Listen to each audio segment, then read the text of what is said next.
जिलापालଙ୍କ अभियोग शुणाणी शिविर गाईसिलेट समिति कार्यालय परिसर में जिलापाल श्री आदित्य गोयल एवं आरक्षी अधीक्षक प्रहलाद सहाय मीनांग मिलित जन अभियोग शुणाणी शिविर अनुष्ठित हो जाइछि।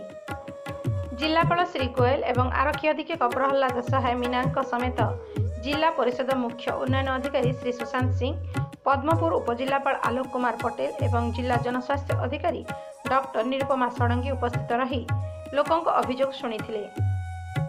सूचनायोग्य कि उक्त शिविर में जलसेचन, विद्युत जोगाण, पानीय जल जोगाण, राशन कार्ड, वार्धक्य एवं विकलांग भत्ता, रास्ता निर्माण आदि समस्या आधारित समुदाय सह 9 गोटी अभियोग मध्य 71 गोटी व्यक्तिगत, 3 गोटी मुख्यमंत्री रिलीफ पांठि, गोटी रेडक्रॉस एवं 34 गोटी सामूहिक अभियोगर शुणाणी करी समस्त समस्या तुरंत समाधान करने पर जिलापाल विभागीय अधिकारी को निर्देश देछंती। बरगड़ जिल्लार श्याम सुंदर सुनांक रिपोर्ट, मातृभूमि लाइव टीवी। आज आपण आसथिले जिलापाल पाखे कौन अभियोग कले?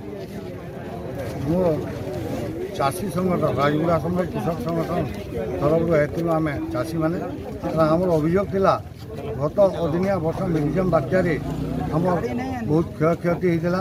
आम बहुत लोग अभियोग करूँ और किसी फलाफल आम यहाँ तक नहीं पाइबा। जदि 2-4 लोग 5 लोग 500,000 लेखा पकई देकर भुआ बुलाला भाया कथा कराई से लगी समस्त आम पैसा दिया बोलिक आम चाषी संगठन दाबी कलु। आउ द्वितीय नंबर गैस सिलेंडर संपूर्ण जलसेचन करा बोलिक लोएर सुपर डैम आम जरिया केनाल जो पानी दि जाऊे गभीर नलकूप आवेदनकारी नलकूप तुरंत खोल एवं खोल नलकूप मान तुरंत मोटर एवं विद्युत संयोग करा। कृषि क्षेत्र में व्यवहृत लाइन बिल संपूर्ण छाड़ करा एवं घरे व्यवहृत विद्युत बिल 300 यूनिट मागणा दि जाऊ। नकली सार एवं औषध बिक्री बंद करी सरकारी मूल्य सार औषध जोगाई दि जाऊ। कुटीर शिल्पर विकास दिगरे पदक्षेप लिया जाऊ। सब्सिडी में मिलुवा कृषि यंत्रपाति निम्न मानर दि जाऊर तुरंत कर कार्यानुष्ठान ग्रहण करें जिला अभियोग शुणाणी केते अभियोग आज टोटल गाईसिलेट ब्लॉक के हमारा जिला स्तरीय ग्रीवांस शेयरिंग अनुष्ठित होता से आम टोटल 110 नंबर ऑफ ग्रीवांस पाइछु। तार अर्ली रेजोल्यूशन लगी कंसर्न लाइन डिपार्टमेंट ऑफिशियल मान डायरेक्शन दिए। को प्रकार अभियोग सब आसते विभिन्न प्रकार अभियोग थिला starting from ration card, PMA electric connection, borewell सेटा निवारण करने रिस्पेक्टिव लाइन डिपार्टमेंट ऑफिशियल मान को कहुई। किसी अभियोग आगु दिखाई तार समाधान हो पारनी से किसी डिस्प्यूट पर्टेन करूला सेटा आम नोट करूँ चेष्टा करूँ से एज सुन एज पॉसिबल तार निवारण। सर गाईसिलेट गोटे नकली सार अभियोग आसी आज नकली सार बिक्री होती गोटे अभियोग आसी एग्रीकल्चर तरफ तार तदंता चली। ठीक है सर।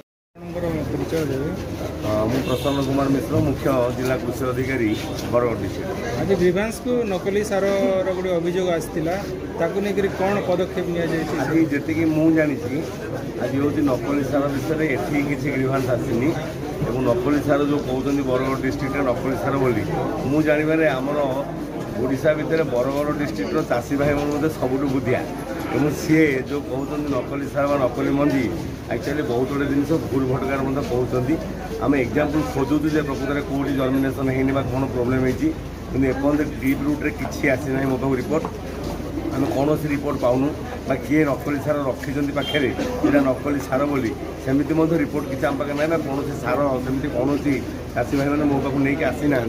तेणु बर्तमान क्वेश्चन उठूँ आम जो एनफोर्समेंट करूँ आम प्रत्येक ब्लॉक रे मिनिमम प्रत्येक दिन गोटे 2-3 लेखे आम बर्तमान एनफोर्समेंट करूँ और समस्त फर्टिलाइजर जो मैंने रखी इमिडिएटली आम सार टेस्ट पठाऊँ और इंस्ट्रक्शन देचु जिते शीघ्र आमको से रिपोर्ट देवे जे कौ सार नकली कौ सार असली कि आज पर्यटन बर्तमान या भितर आम जिते सार देलुनी कौन से नेगेटिव सार विषय किसी आसी ना। सार अधिक अधिक दाम चढ़ा दाम जो चढ़ा दाम बिका कथा नहीं कि बर्तमान मुझे प्रति डीलर और होलसेलर समस्त कही आपन पाखे स्टॉक केते अच्छी ब्लैकबोर्ड में लिखुँ और रेट यूरिया है डीएपी है जहाँ है भी तार रेट सैड्रे लिखुँ आ जो मैंने आपंकर दुकान रिटेल दुईटाक सैड्रे लिखि न रेट केते अल्टिमेटली स्टॉक केते अच्छी दृढ़ कार्यानुष्ठान आम बद्धपरिकर किसी कार्यानुष्ठान बर्तमान प्रेजेंटली समस्त आम बुली बुलिक इंस्ट्रक्शन दूसरे बहुत दुकान देखी रेट चार्ट लिखाई স্টক লেখা হয়েছে এবং যে সিচুয়েসন অনুসারে যদি আমি কোটি পাইবু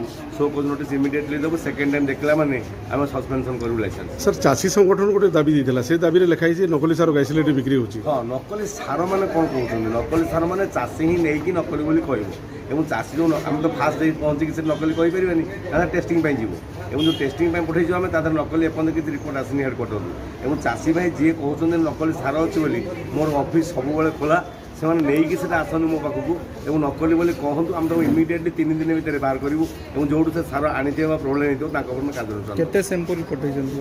ବର୍ତ୍ତମାନ ପ୍ରାୟ ଆରାଉଣ୍ଡ ଆମେ ହେଉଛି 40ଟା ଖଣ୍ଡେ ସାମ୍ପଲ୍ ପଠାଇଛୁ ଅଲ୍ ଓଭର୍ ବଡ଼ ଡିଷ୍ଟ୍ରିକ୍ଟରୁ। ତେଣୁ ଆମେ ଏକ୍ସପେକ୍ଟ କରୁଛୁ ବହୁତ ଜଲ୍ଦି ସେଟା ଆସିବ ଏବଂ ତା ଭିତରେ ଯଦି କୌଣସି ପ୍ରକାର ଜିନିଷ ଥିବ ତାହେଲେ ଆମେ ନିଶ୍ଚିତ ରୂପେ କାର୍ଯ୍ୟାନୁଷ୍ଠାନ ଗ୍ରହଣ କରିବୁ। Thank you.